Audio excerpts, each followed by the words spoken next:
What's up, guys? This is my review of Masters of the Universe Revelations, and this will have spoilers, so I'm letting you know now.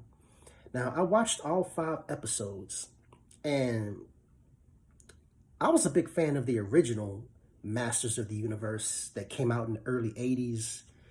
That was back in the good old days when I used to watch Masters of the Universe, Thundercats, Voltron, Tranzor Z. Was a lot of good cartoons back then. And I was also a big fan of the Masters of the Universe movie that came out in 1987. So in that year, I was 8 years old when that movie came out. So when I heard about this show being made that was coming to Netflix, I was pretty excited. Now, before I watched this show, I did look at some videos that talked about how this show was potentially going to be about mainly Teela and that He-Man wouldn't be the main character. So when I heard that, I was like, but I said, okay, I'm going to still give the show a chance. You know, I might still like it. After watching all 5 episodes, I can say that the show's not that good.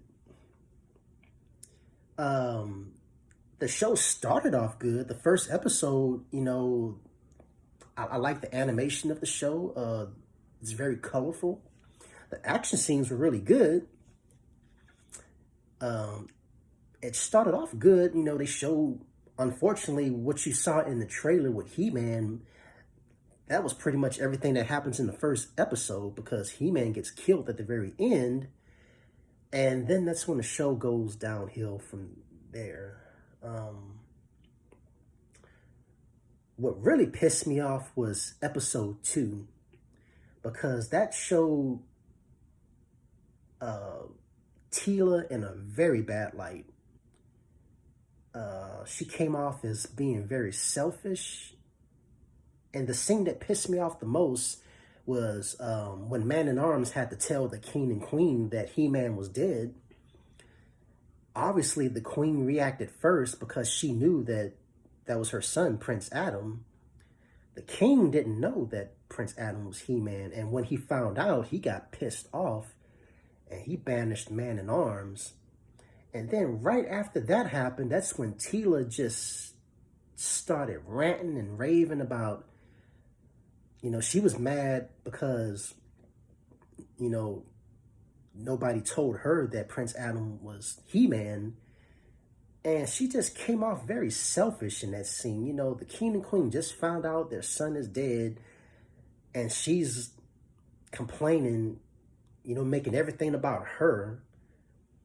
And not even showing any sympathy for the king and queen.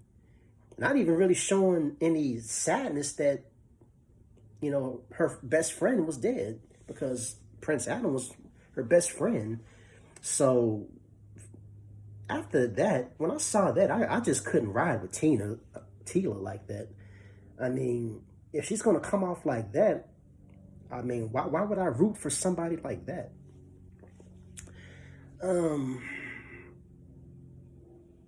Now, I did like one aspect of the show that I liked. I think it was episode 3, or it might have been in episode 2, the enemy of Triclops and the cult that he had at Snake Mountain.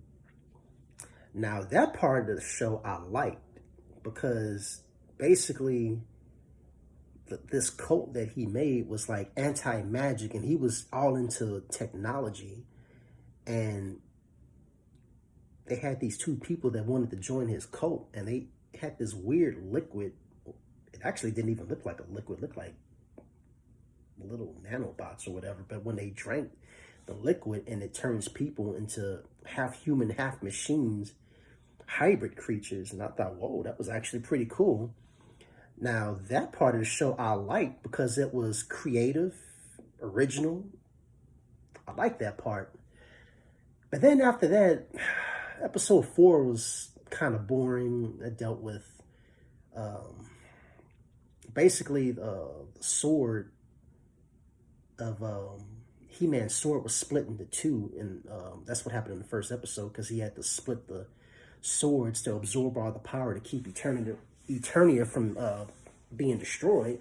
So one half of the sword was in hell and the other one was in heaven. And episode 4 was kind of boring, didn't really care for that. The last episode, I started getting excited because they was kind of making it look like He-Man was going to return. But Prince Adam had came back from heaven.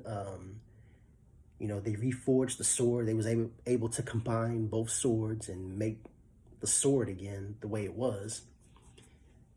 And then right before we thought we was going to get He-Man, he gets stabbed from behind by Skeletor. And then Skeletor grabs the sword and uses the power of Grayskull for himself. And that's how the show ends, with Skeletor getting the power of Grayskull. And so that's supposed to be part 1, and they're supposed to have a part 2. I don't know when that's coming out. But overall, I could say that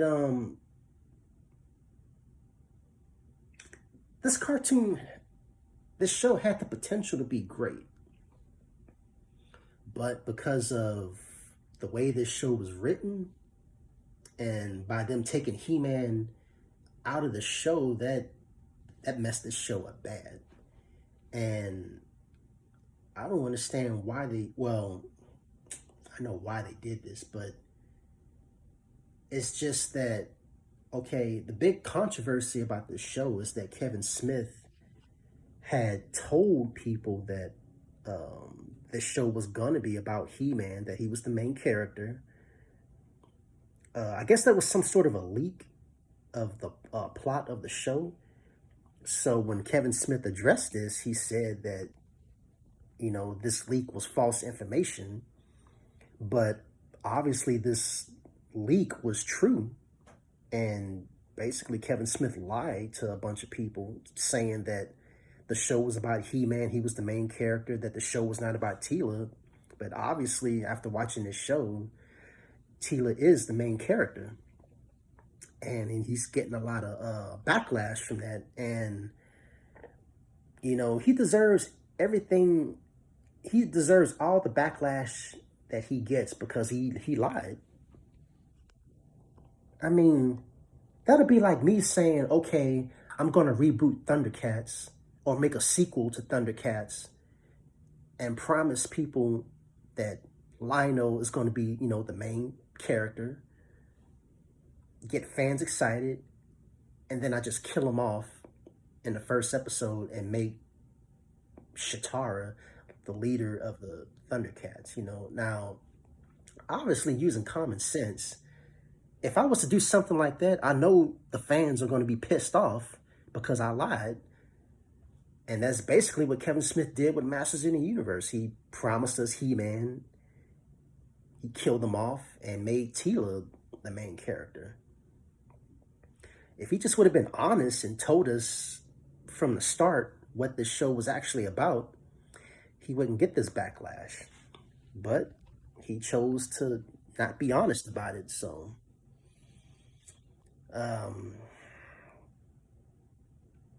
obviously on Rotten Tomatoes, if you look at the audience score, it's pretty low.